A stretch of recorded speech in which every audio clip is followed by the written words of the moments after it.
Obrolan Jumat Mubarak. Nah, soal akhlak banyak kita tahu orang persis. yang sudah macam-macam dia buat karena kenikmatan contoh jadi hidupnya itu. Inilah obrolan Jumat Mubarak bersama Muhammad Haikal Dapitan.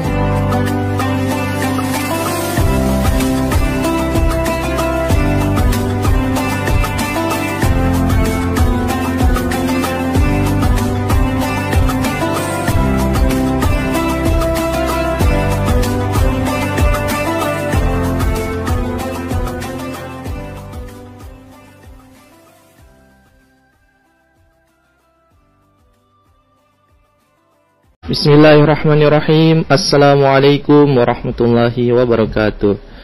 Alhamdulillahilladzi arsala rasulahu bil huda wa dinil haqq liyudhhirahu 'alad dini kulli wa kafa billahi syahida. Asyhadu an la ilaha illallah wahdahu la syarikalah wa asyhadu anna Muhammadan abduhu wa rasuluh. Allahumma shalli wa sallim wa barik ala sayyidina Muhammad wa ala alihi wa ashabihi ajmain, amma ba'd. Pendengar dimanapun Anda berada, masih bersama saya Muhammad Haikal Dapitan pada program acara Obrolan Jumat Mubarak ya. Dan hari ini hadir di ruang dengar Anda pendengar sekalian ada 3 narasumber yang luar biasa, utusan dari pondok pesantren, pengajar pondok pesantren Salafiyah Al Khairat Sasa.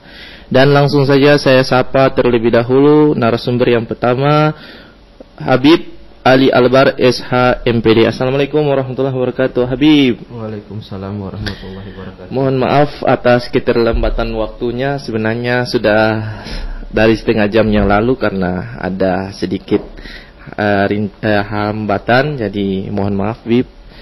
Ya, yang kedua Ustadz Abdurrahman Syukur.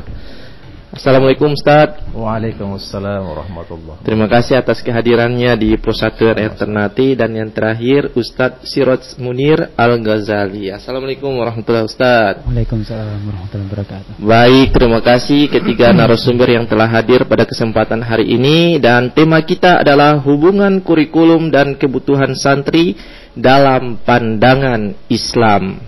Sekali lagi, hubungan kurikulum dan kebutuhan santri dalam pandangan Islam. Dan saya mengajak kepada pendengar sekalian untuk bisa bergabung bersama kami di Pro 1 RRI Ternate di 082211537429 atau di 092131255521. Sekali lagi, narasumber yang hadir utusan dari pengajar Pondok Pesantren Salafiyah Al Khairat Sasa Kota Ternate. Langsung saja saya persilakan kepada narasumber pertama untuk memberikan pengantarnya terkait dengan tema kita, hubungan kurikulum dan kebutuhan santri dalam pandangan Islam, kepada Habib Ali Albar SHMPD. Silakan. Bismillahirrahmanirrahim. Assalamualaikum warahmatullahi wabarakatuh. Waalaikumsalam warahmatullahi wabarakatuh. Bismillah, alhamdulillah, wassalatu wassalamu ala rasulillah wa ala alihi wa sahbihi wa man walah, amma ba'd. Mungkin singkat saja karena waktu juga sudah mepet. Pengantar dari saya yaitu hubungan kurikulum dan kebutuhan santri.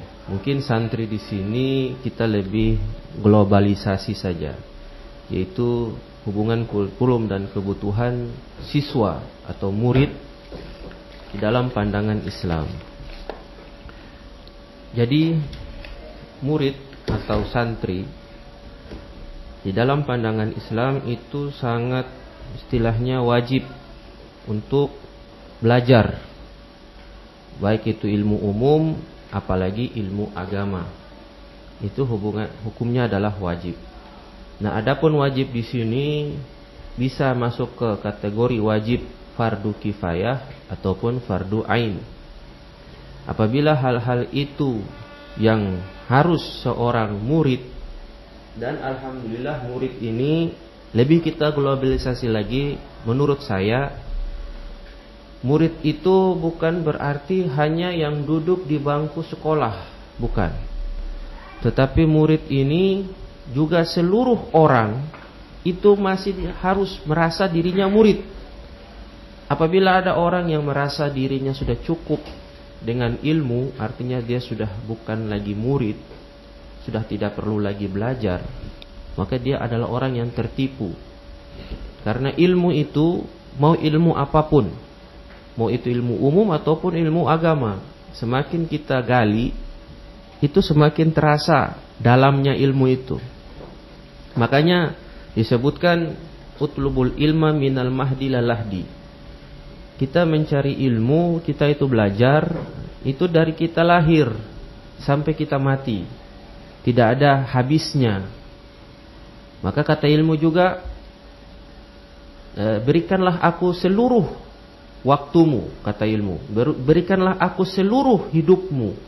Berikanlah kepadaku seluruh uangmu, hartamu. Tetapi akan aku berikan kepadamu adalah hanya sedikit saja. Artinya apa? Ilmu itu sangat luas, sangat dalam. Begitu juga ketika diceritakan Nabi Allah Khidir dan juga Nabi Allah Musa ketika lagi berjalan, mereka berdua melihat seekor burung yang nyemplung dalam air. Terus di depan mulut daripada burung tersebut ada setetes air. Berkatalah Nabi Allah Khidir, ya Musa, beginilah perumpamaan ilmu kita manusia dengan ilmu Allah yang sebagai lautan tersebut. Artinya ilmu ini tidak ada habisnya kalau kita gali. Maka kebutuhan daripada ilmu ini bukan hanya terpaut kepada santri atau murid, tapi seluruh manusia. Jadi sangat penting kita dalam mencari ilmu. Nah, mungkin itu sedikit saja dari pengantar saya. Baik. Selanjutnya saya persilakan kepada narasumber kedua, Ustadz Abdurrahman Syukur, untuk memberikan pengantarnya. Silakan Ustadz. Baik, terima kasih. Assalamualaikum warahmatullahi wabarakatuh. Nahmaduhu wa nusallim ala rasulihil karim wa ala alihi wa sahbihi ajma'in. Baik, terkait kurikulum ala santri. Jadi kalau saya bahasan kepada kurikulum ala santri saja. Jadi kalau kita membahas masalah santri, kebutuhan santri terhadap kurikulum dalam pandangan Islam, ya hubungannya sangat erat. yakni santri dia tidak terlepas daripada pesantren, kiai ataupun ustadz pengajarnya, dan lingkungan yang ada di pesantren. Dan sebagai santri dia mesti punya jiwa, ya, sebagai seorang yang memiliki jiwa pejuang, yakni selalu tidak putus tadi seperti yang disampaikan oleh narasumber kita yang pertama, bahwasanya menuntut ilmu itu ada sesuatu yang sangat necessary, yang sangat penting, ya muhimmun jiddan, ya. Sebagaimana Al-Imam Asy-Syafi'i radhiyallahu taala anhu bila mengatakan, man arada dunya fa alaihi bil ilmi wa man arada al akhirata fa alaihi bil ilmi wa man aradahuma fa alaihi bil ilmi. Dan barang siapa yang kepingin mendapatkan, inginkan mendapatkan dunia, ingin meraih cita-cita dunia, maka dia mesti punya ilmu. Dan siapa yang kepingin untuk meraih akhirat Allah Subhanahu wa taala, maka dia mesti punya ilmu juga. Dan siapa yang kepingin untuk meraih kedua-duanya, maka dia pun mesti punya ilmu. Maka ilmu adalah sesuatu yang sangat penting, karena tanpa ilmu kullul a'mal la tuqbalu illa bil ilmi. Setiap amal-amal perbuatan apapun seorang hamba itu tidak akan diterima oleh Allah Subhanahu wa taala kecuali dengan ilmu. Jadi sangat penting untuk ada seseorang, setiap daripada kita sebagai muslim, ya Rasulullah SAW mengatakan, talabul ilmi fardhatun ala kulli muslimin wa muslimah, rawahu Muslim. Ya, menuntut ilmu agama itu adalah suatu kewajiban, suatu kewajiban bagi setiap kaum muslim, laki-laki maupun yang perempuan. Mungkin sekedar itu saja yang dapat kami sampaikan. Untuk pendahuluannya, wabillahi taufiq wal hidayah. Wassalamualaikum warahmatullahi wabarakatuh. Waalaikumsalam warahmatullahi wabarakatuh. Saya persilakan ke narasumber yang ketiga, Ustadz Siraj Munir Al-Ghazali, untuk memberikan pengantarnya. Silakan. Bismillahirrahmanirrahim. Nahmaduhu wa nusalli wa nusallim ala rasulihil karim, amma ba'd. Alhamdulillah, untuk membahas tentang masalah hubungan kurikulum dan kebutuhan santri dalam pandangan Islam ini. Di sini ada beberapa pandangan. Jadi dalam maqalahnya Imam Syafi'i, beliau mengatakan, ala la tanalul ilma illa bisittatin sa'umbi ka'an majmu'iha bi bayani dzuka'in wa hirsin wastibarin wa bulghatin wa irsyadi ustadin wa tuli zamani. Jadi di dalam mencari ilmu agama, yakni ilmu yang hakikatnya adalah ilmu yang sebenarnya, yang itu ilmu yang akan mengantarkan kita kepada kesuksesan di dunia dan di akhirat. Ini bukan sekedar ilmu yang kita bisa dapatkan dari tempat-tempat yang berbeda, dalam arti dari tempat-tempat yang sembarangan. Akan tetapi ilmu agama yang hakikatnya ilmu ini harus kita dapatkan dengan kita peroleh dari guru-guru yang betul-betul kita sudah yakini sanadnya ini sambung dengan Rasulullah sallallahu alaihi wasallam. Maka di dalam menuntut ilmu agama ini, ini dibutuhkanlah kurikulum.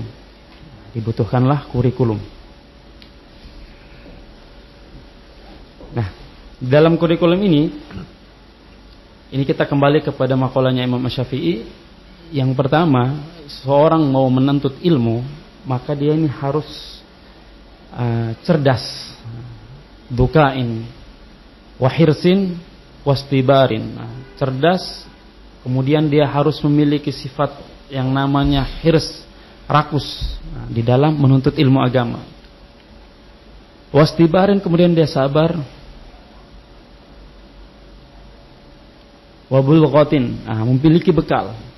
Wa irsyadi ustadin, dan watuli zamani. Nah, watuli zamani ini adalah panjangnya masa. Nah, disinilah seorang kalau mau menuntut ilmu, dia harus mengikuti kurikulum yang ada di pondok pesantren. Lah, orang ini tidak bisa mendapatkan ilmu hanya dengan melalui media sosial saja, tidak cukup itu. Kalau kita mau otodidak dalam masalah dunia, mempelajari dunia itu cukup lewat internet, lewat media sosial. Tapi kalau mau menuntut ilmu, dia harus memiliki guru yang sanadnya betul sambung sampai Rasulullah SAW, yang dia yakini bahwa guru ini adalah guru yang alim, guru yang soleh, yang bisa menghantarkan dia ilmunya ini kepada ilmu yang benar. Sehingga di sini dibuatlah kurikulum di negara kita Indonesia ini dalam kurikulum pondok pesantren. Nah, ini terbagi banyak, ada yang 10 tahun, ada yang 8 tahun, ada yang 3 tahun. Baik Ustadz, menarik, kita terima penanya yang masuk dulu. Halo, Assalamualaikum warahmatullahi wabarakatuh. Waalaikumsalam, Bung Eka. Ya, dengan Pak Haji Halil di Ngade ya. Assalamualaikum Bapak narasumber, Bapak Ustadz. Iya, waalaikumsalam. Waalaikumsalam.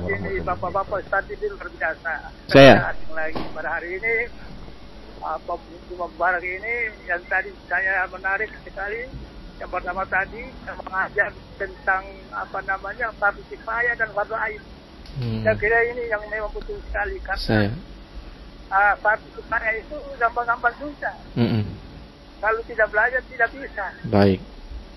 Ini yang satu masalah. Jadi saya kira santri-santri yang sekarang ini kalau diajar ya seperti itu, agama itu penting, sehingga Bapak-bapak Ustadz ini bisa ilmu itu berikan kepada mereka itu agar supaya mereka betul-betul dengan tertarik dengan apa yang disampaikan ini. Baik. Terima kasih. Assalamualaikum warahmatullahi wabarakatuh. Waalaikumsalam warahmatullahi wabarakatuh. Ini ada saran dari Pak Haji Halil Ngade untuk bisa fardu kifayah, fardu ain lagi Ustadz ya. Mungkin sudah dipelajari juga di pondok pesantren ya Ustadz ya. Silakan ditambahkan lagi. Maksudnya yang tadi Ustadz sampaikan pengantarnya, sekaligus menanggapi dari pertanyaan yang masuk Haji Halil di Ngade Ustadz. Ya, jadi maka pentinglah membuat kurikulum di pesantren ini, sehingga jangan kita jangan kita pahami bahwa kalau pondok pesantren tidak punya kurikulum.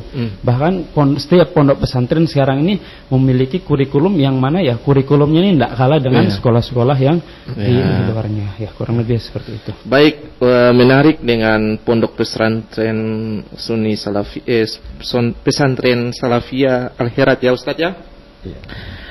Di sini muncul pertanyaan yang saya tampung terkait dengan apa sih metode yang diajarkan oleh pondok pesantren Salafiyah Al-Herat Sasa ini yang berbeda dengan yang pondok pesantren pada umumnya di Kota Ternate ataupun di Maluku Utara yang sekarang-sekarang ini pondok pesantren tersebut disoroti Ustaz. Siapa yang ingin menjawab pertanyaan ini? Silakan. Bim. Silakan.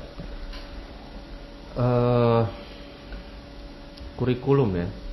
Jadi sebenarnya mungkin lebih menjawab ini lebih tepat Ustadz Munir.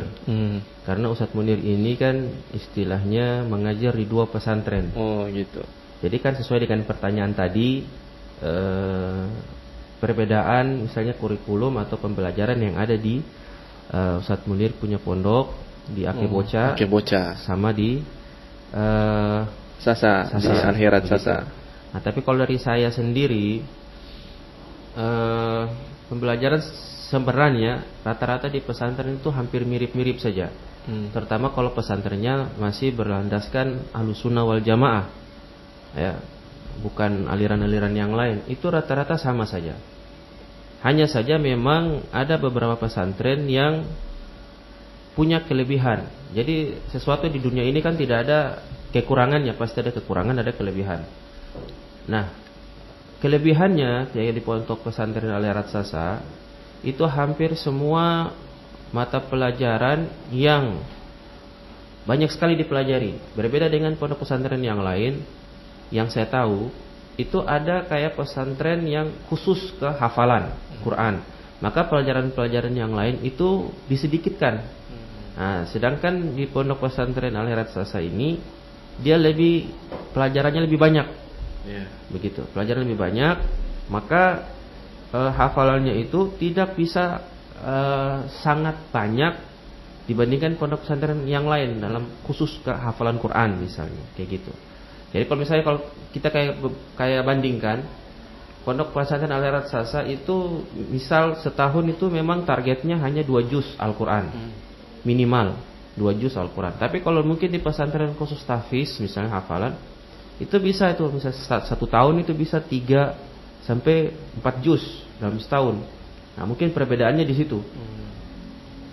Nah, mungkin itu dasar dari saya. Ada tambahan Ustaz? Silakan Ustaz Abdurrahman. Mungkin cukup saja. Tapi yang saya ingin tanggapi yang tadi ada pertanyaan dari Bapak tadi ya, dari Ngade ya. Ya, Bapak Haji Halim. Mengenai terkait fardu ain dan fardu kifayah. Mungkin selama ini kita memahami sebatas fardu kifayah itu yang berkaitan dengan jenazah tok gitu. Ini salah ya. Jadi maksudnya bagi setiap muslim ya mencari ilmu agama itu ada yang bentuknya fardu ain.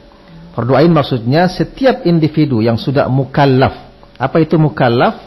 Ketika dia beragama Islam, sudah akil balik dan juga dia orangnya adalah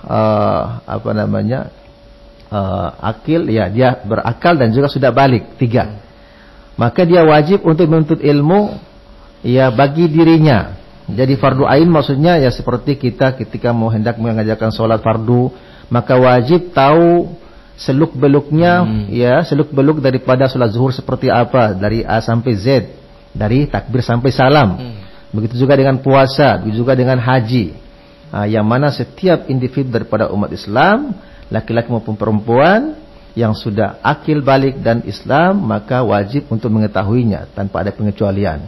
Sedangkan fardu kifayah di sini itu bukan kaitannya dengan jenazah, bukan. Mungkin yang saya mau soroti bahwasanya mungkin pemahaman yang Bapak tadi sampaikan pengennya itu maksudnya fardu kifayah. Tapi fardu kifayah di sini adalah ilmu-ilmu yang sifatnya adalah fardu kifayah. Ketika ada sebahagian kaum muslimin sudah mempelajari ilmu tersebut, ya, maka kaum muslimin yang lain sudah gugur kewajibannya. Contohnya seperti ilmu tafsir ataupun ilmu hadis, ya. Jadi ketika ada sebahagian daripada ulama, sebagian daripada penuntut ilmu yang mengkaji, yang mengetahui tentang ilmu tafsir, maka sudah dalam wilayah tersebut sudah gugur kewajibannya. Juga dengan ilmu hadis dan lain sebagainya. Mungkin itu yang saya soroti saja yang tadi. Baik.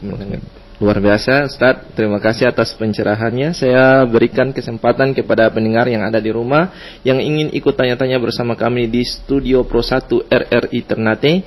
Bisa di 082211537429 atau di 092131255521 bersama dengan narasumber utusan dari pengajar Pondok Pesantren Salafiyah Al-Hirat Sasa.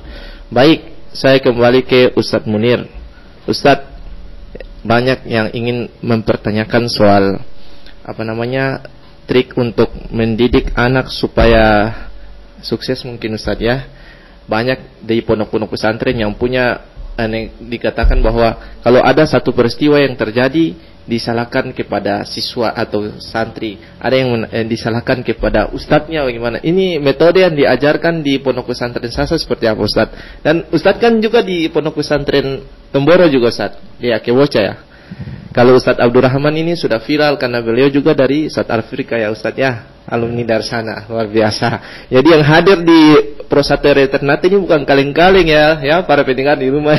Jadi bisa bergabung bersama kami di Pro 1 RRI Ternate. Silakan Ustadz.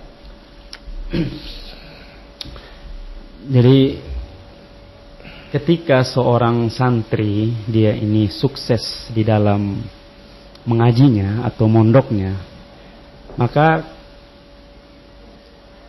kesuksesan itu disebabkan oleh pertama orang tuanya. Kemudian yang kedua pasti ya dari santrinya dan pondok dan guru pengajarnya. Tapi yang paling penting, jadi ketika kita memondokkan putra ataupun putri kita ke pondok pesantren, ini yang paling penting adalah kedua orang tuanya. Dan dari kedua orang tua yang paling penting dalam peran ini adalah seorang ibunya. Maka seorang santri bisa sukses kalau ketika seorang ibu atau seorang ayah mengantarkan santri ini ke pondok pesantren, setelah itu pulang ke rumah tidak dibiarkan begitu saja. Dalam arti ketika seorang anak ini sudah masuk ke dalam pondok, maka kedua orang tuanya di rumah selalu membantu anaknya tersebut dengan amalan-amalan. Seperti anaknya ketika di pondok pesantren selalu menjaga sholat 5 waktu berjamaah. Maka seharusnya kedua orang tuanya pun ketika di rumah tidak boleh itu meninggalkan sholat jamaah. Ketika anaknya mengerjakan sholat jamaah tapi orang tuanya di rumah dalam keadaan lalai atau tidak mengerjakan sholat jamaah, lah maka ini jalannya ini tidak satu jalur. Jadi kita menginginkan anak kita menjadi orang yang alim, menginginkan anak kita menjadi orang yang soleh, tapi kita nggak ada dukungan dari rumah. Jadi istilahnya jalannya berbeda. Orang tua sibuk nonton TV ya Ustaz ya. Mungkin nonton bola ini baru selesai nih Ustaz. Piala apa? Piala Euro. Ini seperti itu. Saya betul. Jadi peran pertama ini adalah orang tua. Jadi orang tua harus betul-betul rohaninya sambung dengan anaknya. Kemudian yang kedua, baik Ustaz, kita tahan dulu. Ada penanya yang masuk. Halo, Assalamualaikum warahmatullahi wabarakatuh. Halo. Iya, dengan siapa di mana? Di Tanah Tinggi. Iya, dengan siapa Pak? Pak Sam di Tanah Tinggi. Oh, Pak Sam di Tanah Tinggi. Silakan Pak Sam. Iya, Assalamualaikum Ustaz. Waalaikumsalam warahmatullahi wabarakatuh. Ini saya mau bertanya sedikit menyangkut dengan hadis Nabi.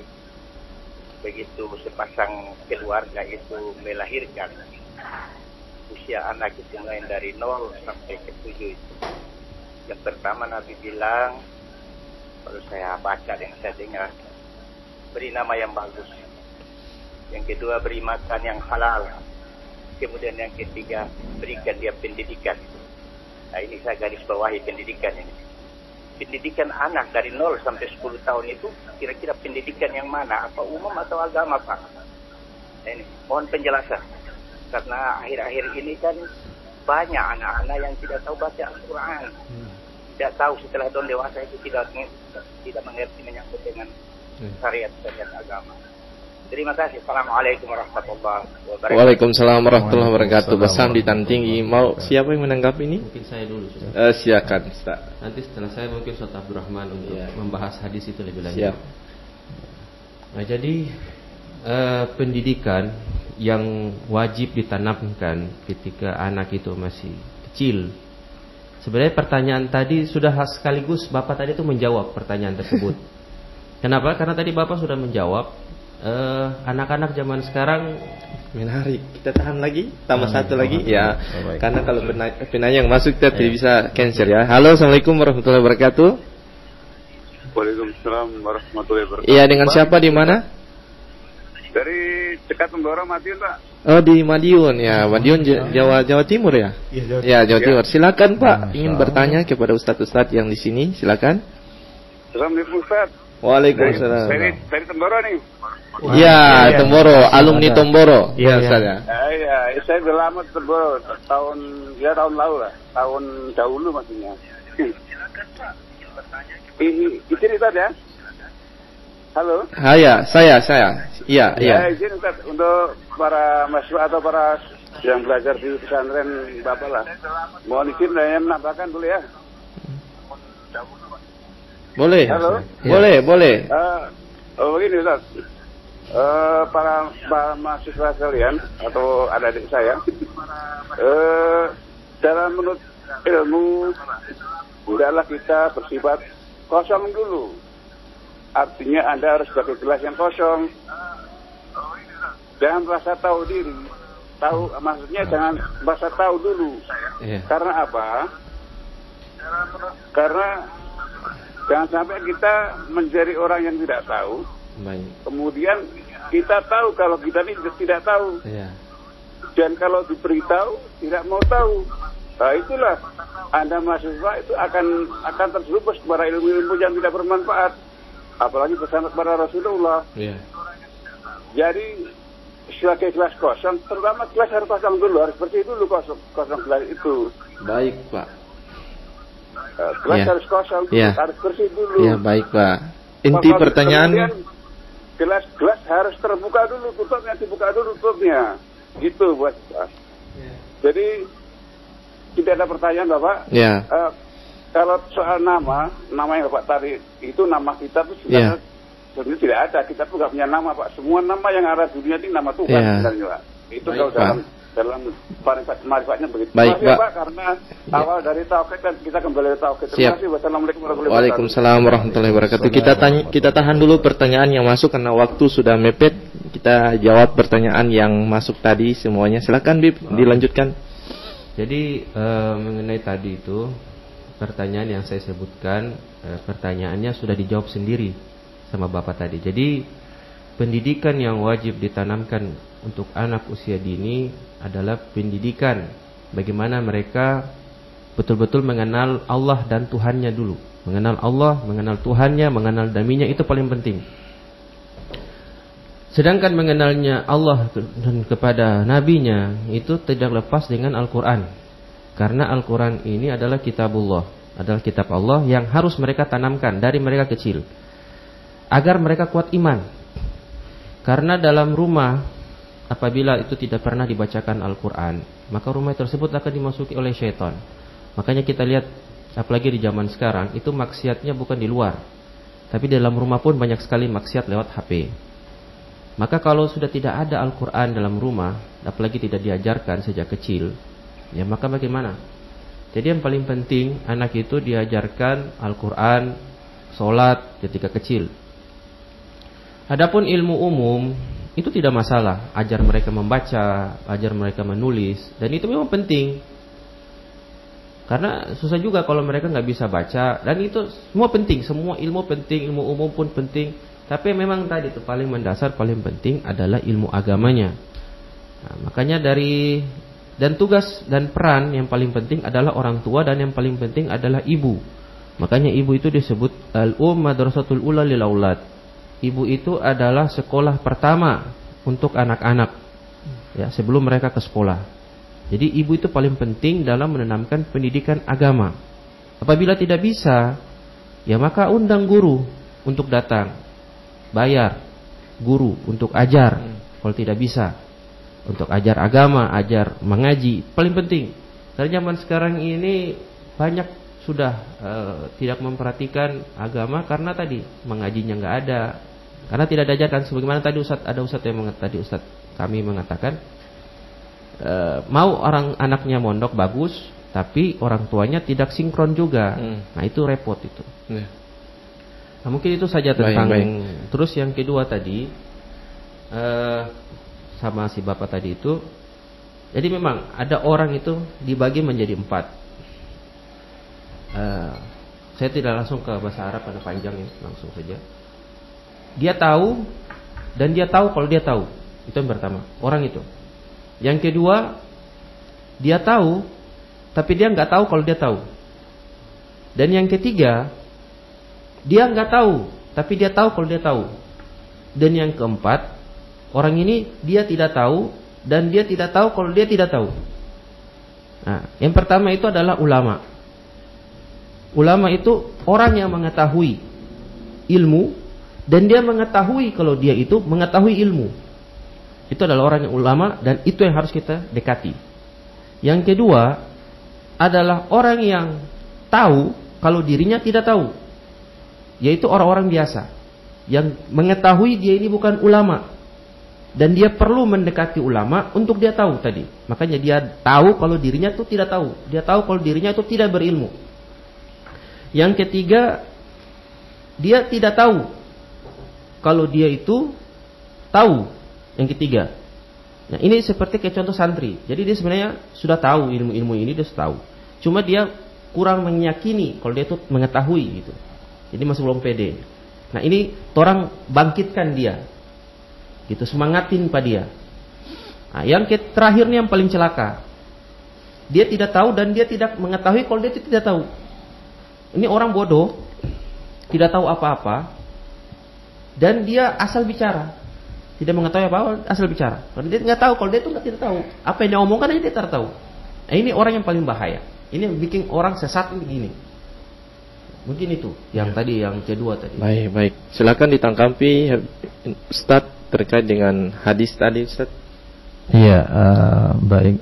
Jadi yang pertanyaannya itu kan, apakah hadis ini pengajarannya dari mulai umur 0 sampai 10 itu kaitannya dengan pendidikan agama ataupun pendidikan yang umum? Maka sebenarnya kalau kita lihat Nabi kita sallallahu alaihi wasallam itu adalah utusan Allah Ta'ala untuk menebarkan syariat.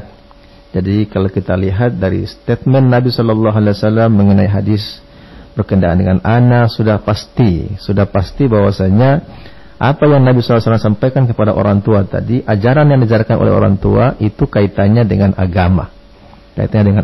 Adapun dunia itu ya hanya yang kedua, ya. Ya, karena ibaratnya agama ini nih seperti kita nanam padi, ya. Kalau kita nanam padi itu otomatis rumput akan tumbuh. Tapi kalau kita tanam rumput, tidak mungkin padi akan tumbuh. Tapi intinya statement Nabi SAW itu, setiap statement Nabi itu pasti kaitannya dengan agama dulu di bawah. Jadi menjawab pertanyaan daripada Bapak tadi yang ada di Tanah Tinggi, bahwasanya yang perlu diajari yang pertama sekali yaitu adalah dengan apa? Dengan pendidikan agama. Dan banyak sekali hadis-hadis Nabi SAW ketika anak lahir kan, diazanin kan, diazanin di telinga kanan, kemudian diiqamah di sebelah telinga kiri, menunjukkan bahwasanya ketika anak baru saja mampir ke alam yang kedua setelah alam rahim, yakni alam dunia, yang perlu diperdengarkan, yang perlu dikenalkan yang pertama sekali adalah agama, kebesaran Allah, kebesaran Nabi, pentingnya salat, dan juga yang lain-lainnya. Demikian mungkin dari saya. Ini ada salam di Facebook Ustaz untuk Ustadz Abdurrahman dari Ustadz Suwardin di Mahat Al-Ghazim. Waalaikumsalam warahmatullahi wabarakatuh. Silakan Ustadz ditambahkan. Ya, saya meneruskan yang tadi ya. Kemudian yang kedua, untuk orang tua biar anaknya sukses di pondok pesantren, maka hendaklah kedua orang tua ini harus serahkan penuh kepada guru-guru yang mengajar di pondok pesantren. Dalam arti orang tua ini harus husnudzon dengan betul-betul persangkaan baik kepada sang guru atau kepada pesantren yang anaknya mondok di tempat tersebut. Maka ketika orang tua sudah tidak lagi percaya, sudah tidak persangka baik lagi kepada seorang ustadz, maka keberkahan daripada ilmunya seorang ustadz itu akan tertutup kepada mungkin Ustadz, ini ada pertanyaan yang masuk sekaligus penutup ke Ustadz. Bagaimana membangun generasi Quran pada anak zaman sekarang, Ustadz? Bagaimana membangun generasi Quran pada anak zaman sekarang? Itu dididik dari awal. Dididik dari awal, dari anak itu masih kecil, masih kecil. Bila perlu dari umur 3 tahun, ketika anak itu sudah mulai bisa berbicara, sering-sering diputar itu murotal Al-Quran di rumahnya. Jadi dialihkan. Mungkin anak zaman sekarang ya hobinya kadang orang tua ya ketika lagi rempong atau lagi gimana itu memberikan anaknya gadget. Maka coba dialihkan, dari kecilnya dialihkan, gadgetnya itu dipakai untuk mutar murotal Al-Quran. Setelah itu ketika sudah naik umur 5 tahun itu dilatih terus. Yang jelas bagaimana biar munculkan anak-anak ini menjadi hafiz-hafiz Al-Quran itu dilatih dari kanak-kanaknya. Jadi kita ini tidak boleh kalah dengan pemain-pemain sepak bola yang profesional itu. Mereka bisa menjadi profesional kapan? Ketika dari kecilnya itu sudah dilatih, dididik. Betul. Maka seorang mau menjadi atlet yang profesional itu tidak bisa kalau sudah di atas umur misalnya 20-an atau 25 itu udah terlambat. Nah kita yang sebagai orang ahli agama mau menjadikan anak ini hafiz-hafiz Al-Quran ya nggak boleh kalah dengan orang-orang dunia. Kurang lebih seperti itu. Baik, tak terasa waktu sudah selesai, Ustaz. Walaupun singkat tapi banyak penanya yang masuk. Alhamdulillah, berarti banyak yang merespon dengan kehadirannya Ustaz-Ustaz di Pro 1 RR Internati. Dan nanti kita agendakan kembali, Ustaz. Mungkin ada kesempatan lagi dari para Ustaz-Ustaz yang hadir di sini. Mudah-mudahan banyak yang ingin sekali untuk bisa berinteraksi, menimba ilmu langsung. Kalau bisa datang ke pondok Ustadz ya, mestinya para orang-orang tua bisa interaksi langsung lewat Pro 1 RR Internati. Terakhir mungkin closing statement 1 menit untuk para Ustadz. Silakan Habib dulu. Closing statement, kesimpulan. Oke. Jadi kesimpulan dari saya terakhir, dalam belajar apapun itu tidak ada istilahnya terlambat. Karena banyak juga ulama-ulama yang mereka belajar ketika mereka sudah tua pun mereka masih belajar. Jadi yang memang kalau sudah terlanjur tidak kayak tadi, tidak menghafal Al-Quran sudah besar, tapi punya keinginan yang kuat untuk menghafal, itu insya Allah pasti bisa. Karena moto dalam pondok pesantren saya dulu di Jawa, di Dalwa ya, itu moto kami, kalau mau pasti bisa. Penting ada kemauan dulu, pasti bisa, mau apapun itu. Makanya ada syair juga mengatakan himmatur rijal tahdimu jibal. Kalau kita punya kemauan yang besar, laki-laki apalagi, itu gunung pun bisa kita ratakan. Dan itu terbukti di India, itu ada seorang yang bisa membelah gunung, itu ada. Jadi statement terakhir saya itu jangan pernah menyerah, jangan merasa terlambat, berbaik sangkalah kepada Allah, ya pasti akan bisa. Mau jadi apapun pasti bisa. Yang penting ada kemauan dan baik sangka kepada Allah, pasti bisa, tidak ada terlambat. Baik, terima kasih. Yang selanjutnya Ustadz Abdurrahman untuk memberikan kesimpulannya. Silakan Ustadz. Ya, baik. Mengenai pentingnya ilmu, dan ada satu syair Imam Asy-Syafi'i radhiyallahu taala anhu, beliau mengatakan hayatul fata wallahi bil ilmi wat tuqa idza lam yakuna la i'tibaru li dzatihi. Kehidupan seorang pemuda yang mungkin sekarang ini kan kita zaman Z ya, generasi Z ya. Jadi kata Nabi sallallahu alaihi wasallam bahwasanya Imam Syafi'i radhiyallahu taala mengatakan bahwasanya kehidupan seorang pemuda, ataupun satu riwayat mengatakan qimatur rajuli, nilai seorang pemuda itu bil ilmi wat tuqa, dengan knowledge, dengan pengetahuan, dengan ilmu dan takwa. idza lam yakuna, ketika dalam diri pemuda tadi tidak ada dua-duanya, baik itu ilmu tidak ada, takwa juga tidak ada, maka tidak dianggap dia seakan-akan ya nothing, ya tidak ada.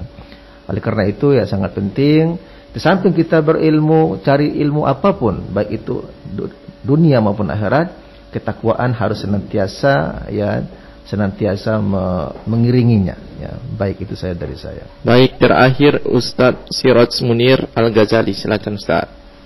Ya, penutup dari saya, ada seorang ulama, beliau mengatakan, man lam yaduk murra ta'allumi sa'atan tajarru'a dullal jahli tula hayatihi.